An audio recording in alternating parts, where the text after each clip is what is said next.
it impact you, how you race, Justin? The fact that you're on probation after that, you said he was racing you. It refrains me from not beating the out of you right now because you asked me stupid questions. But since I'm on probation, I suppose that's improper to say as well. If you could talk about racing things, we could talk about racing things, Bob. It's racing. It is not racing. You're in this just to start stuff. You know, that's all you're out here for. This is Kurt Busch, and I'm going to tell you, we can go back to the way he talked to Roger Penske on the radio when he drove for Penske. We go back to his little episode with Jerry Punch, and we go to Bob Pockris. It's called respect, and he doesn't give respect. Although he wants respect from other drivers, and he wants respect from the fans, and he wants respect from the media, he's not showing respect to these people. And that attitude is going to get him sitting on a couch watching TV at some point in time and not being in a race car. He's going to have to change it at some point in time. And this has nothing to do with racing, nothing to do with his driving ability. And his grandmother, if she's watching, she's the one that should have a talk with him. I thought she was the one that broke him up when they had the little fight before. She fixed it before. She's the one that needs to have a talk. Whoa, whoa, whoa. You all are missing the point. What's the point? The point is this. The man's on probation. It worked. Because he was going to punch him, and he didn't. So, I mean, it worked, right? I guess. But hold on. He always says, I'm going to punch somebody, but he never does. I will say this. He keeps threatening everybody. Kurt, if you're going to keep threatening to punch people, punch them. Punch them out.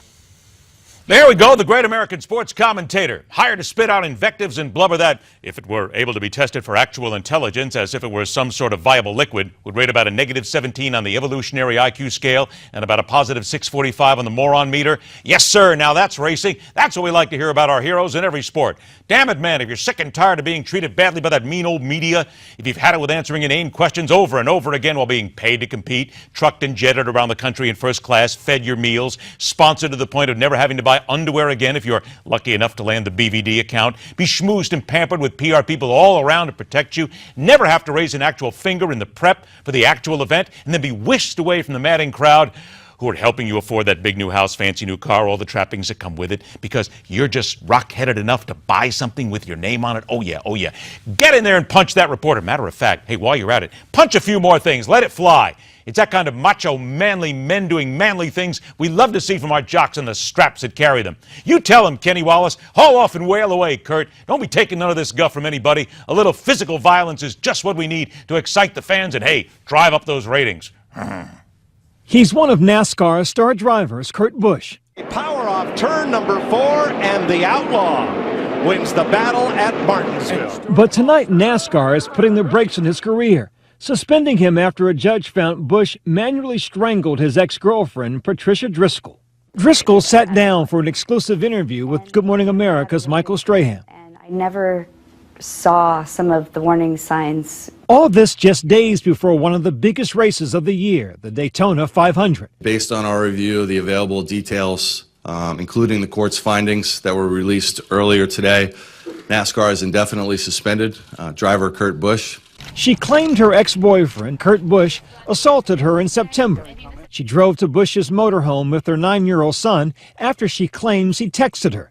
She says her son was in the front of the motorhome while she and Kurt were alone in the back. He didn't even look like himself. And long story short, he was saying some really weird and crazy things, very paranoid.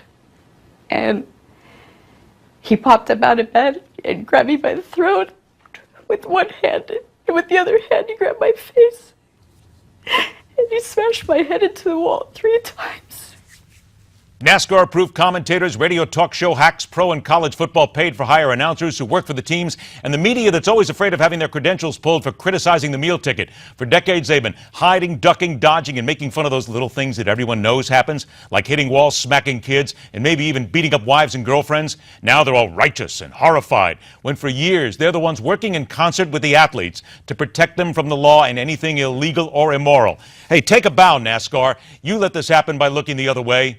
Oh, then again, you learned it from watching every other sport do it since the dawn of athletic time.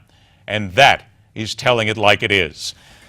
Make sure you join us on Thursday, our exclusive one-on-one interview with Bobby Jindal, the governor of Louisiana. We'll look forward to that and bringing you a whole lot more as we head right towards the weekend.